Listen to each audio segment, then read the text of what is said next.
He's Bill Ryder, and he's Ryder than you. The program Ryder than you, sometimes. He's a fan. I love sports so much. He's in your face. I will destroy those obnoxiously arrogant, clueless, tone-deaf superstars who are marginal players, good players, who made careers, who think they're Hall of Famers. He's nice. I promise, we're nice here. He's humble. I think I'm pretty good if you're on the show about admitting if I got it wrong. Live from Los Angeles, here's Bill Ryder. All right, welcome into the pod. BillRyder.substack.com, Apple, Spotify, wherever you get your podcasts. If you want to contribute to the show, we're doing a mailbag show tomorrow. As they call it in the biz, double banger. TGS and Pretty Daddy will be on the show. We'll mailbag that baby. You can hit me up on Twitter, SportsRyder. You can hit me up if you communicate with me in some other ways that you found through the radio show over the years. You can do that. But the best way to get me, BillRyder.substack.com. Free subscriber, paid subscriber, whatever you want to do. Hockey! One of you want me to say that to start the show. Hockey! I'm a hockey guy now. I'm a hockey guy. I'm all about the hockey. Oh, my. You know what? This is the thing about sports, though, right? You can make fun of me. You can correctly point out what a moron I've been to have not really ever watched hockey.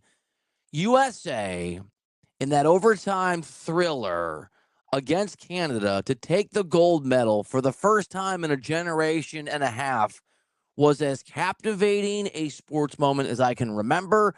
And the magic of it and the possible entry point for people like me to actual hockey beyond the Winter Olympics and the gold medal game is that I didn't need to have an entire level of history or knowledge or understanding, or what's the word I'm looking for, intelligence in this case, to understand the magic of it. And that is one of the things about sports.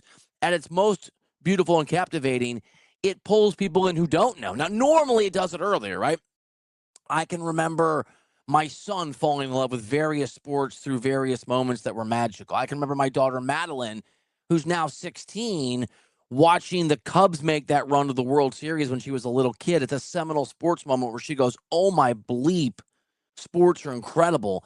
I know I do sports for a living, or I did. I guess we're in a gray area. It depends how you define it. And I should know more about hockey, but I haven't. It hasn't been my thing. I haven't had the bandwidth. I've wanted to follow it. I have had now 3 encounters, 3 with the sport of hockey. Encounter number 1, I went to New York City 3 or 4 or 5 years ago. Ryan Hickey, Trace, who used to be the producer of Ryder Than You, before he was the radio producer of Ryder Than You, we were going to hang out, and we went to a hockey bar, a Rangers bar.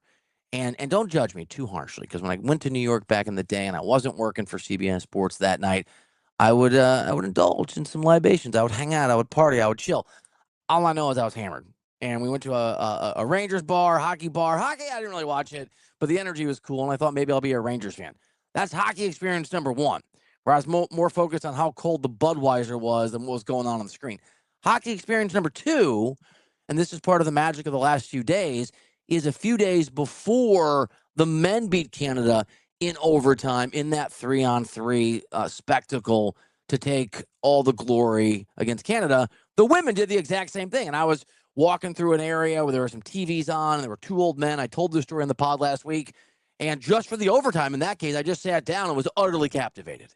And obviously, the women's team, USA, let's go, baby, beat Canada as a preview what was going to come with the men. And then I watched almost all of yesterday's gold medal showdown because Stuart Kovacs, who's a hero for his age, texted me the night before